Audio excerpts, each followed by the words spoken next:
Yo, what up? No heavily edited montages today. I am mentally drained from absorbing so much info from PoE 2, but I finally have this build in a state that I'm comfortable sharing it with you. Now, for my generic build guides, I like to talk about the good and the bad of the build before we get into the details. There's no such thing as a perfect build, so let's talk about it. This build is very similar to PoE 1 where you would play with Spectres.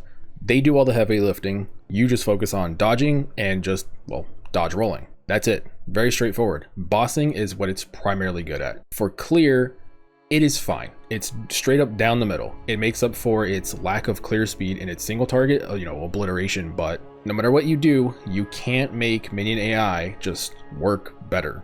It might be a chat GPT angle where we try to make them work on it or something because they get stuck behind walls. We do not have convocation in PoE 2. So if they get stuck behind walls, you have to just, run deeper into the room, and sometimes that's not an option. It's frustrating, it's a little annoying, but that's really the only downside I have for them. Now for the gems, keep in mind, there's going to be a link down below that's going to have the gem setup, my main gem setup, but there are alternatives. I'll talk about those later. Let's talk about the actual GOAT, the MVP. He is literally Himothy, the best dog. Without him, this build would not work nearly as smoothly, so he is essentially mandatory, in my opinion, for fire damage. We've got him linked with fire exposure, strip away, meat shield, and elemental army. These two make him tankier, these two lower their fire res, will do more damage.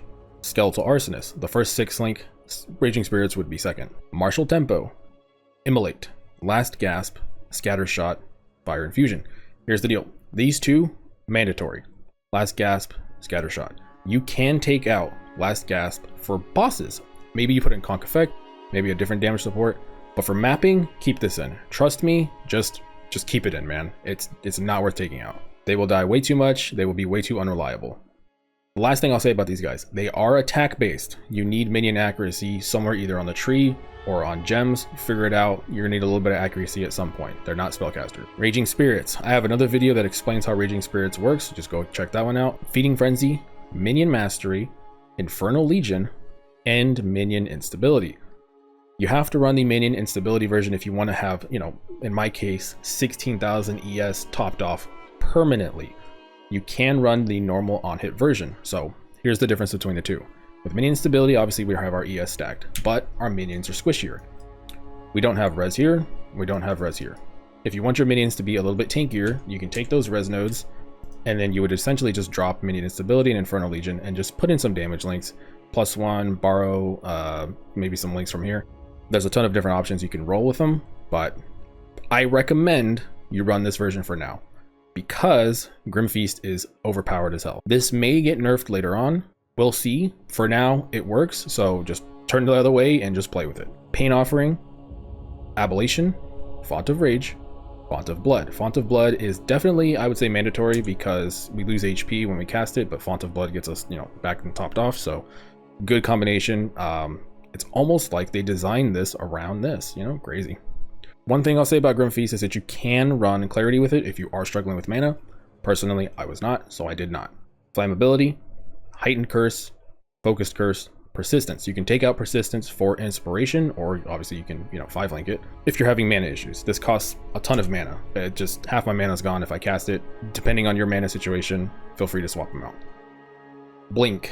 I only run Blink in low tier maps. When I'm speedrunning, because I'm getting unlucky on map clear, I will run Blink then. You can link it with Second Wind, Ingenuity. You're gonna need a little bit of dex to make that work. I do not recommend running this unless you're bossing or speed farming low end maps. In high tier maps, T15s and stuff, you're mostly waiting for your AI to catch up. And if you're using Blink constantly, you're desummoning them, resummoning them. So it depends on how you feel about it. For me personally, I'd rather just take the extra 2 Arsonists and only use this in low end. Flame Wall, Fortress, Arcane Tempo. Mobility is actually really comfortable. Makes it so you're not as delayed when you cast it. Definitely feels good, man. Skeletal Cleric. I find that having at least one of these guys is better than having an extra Arsonist. He keeps the Arsonist alive. The SRS will die because they, off themselves faster than he can even heal them. I put Ingenuity here. I don't know any other supports that necessarily work with him. It just feels like Ingenuity is good enough. We have all of our links, being used elsewhere, but Last Gasp could be good for him too. And my secret tech, it's not really a secret, Skeletal Sniper. Here's the thing, he does amazing single target, more damage than our Arsonists do. By far the most damage I've personally seen in terms of single target, but I could not make his clear work. Otherwise, this would be a Skeletal Sniper video. I'd recommend if you want to test him out and try it yourself, keep in mind he scales with fire damage, the poison gas explosion, your Hellhound will auto detonate it. I'd recommend you run scatter shot and martial tempo minimum because you need that attack speed to make them actually shoot it quicker. After that, figure out the links. If you come up with a solution that makes this clear good, please let me know.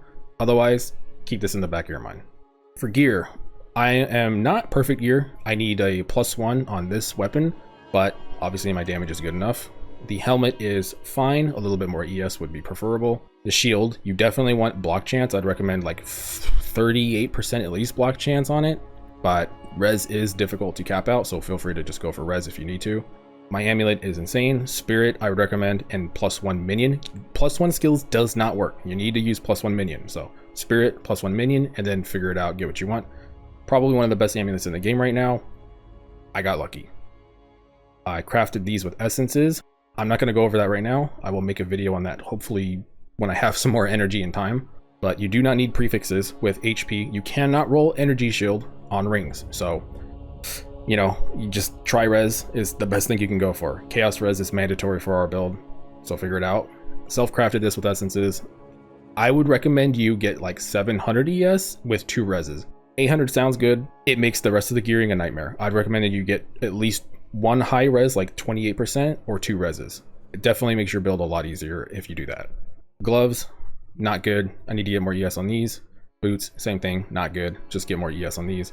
Belts, cannot roll energy shield. Try res. I don't know why we don't have more energy shield on stuff, but that's the way it's designed. You know, it be what it be. It is what it is. That's just the way it crumbles. I don't get it. I'm just playing the game, man. All right, for our skill tree, first thing I recommend is that you go Hellhound. Second, Altered Flesh. Do not take this until you have good fire res. I did not take it until I was like level 70 when I finally took it because my res was terrible. Baydot's Will, and then Baydot's Hand. No, I do not have the Final Ascendancy done. It's just going to give me a little bit more ES, and the trials are so goddamn tedious. I'll get it later. The rest of the tree is pretty generic depending on your ES needs, your res needs, your, you know, whatever you're working on.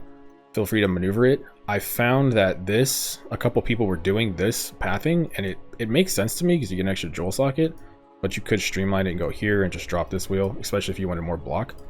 So block wheel, Ancient Aegis, this does not work right now. This is bugged. Maybe in this patch that just came up it's fixed, but right now as far as I know this does not work, but it's insane. The other option you can go is aura stacking. Auras affect your omen, for example. In this case I have Malice here. You could also have Discipline, Purity of Lightning, Cold, stuff like that. That will affect this, or that will be affected by this, so keep that in mind. There's a crit node here, and there's a block wheel down here. So there's this option with the energy shield, or there's this option over here with the life, damage, and the res. Feel free to experiment and tinker. If you have a better tree than this, let me know. This is kind of just what I've seen is potentially most streamlined, but this could be also really good down here. There's two, basically, do whatever you want. Do whatever you want. I'm done. I'm gonna go back to play the game. Have a good one. Good luck. Build's good. Bye.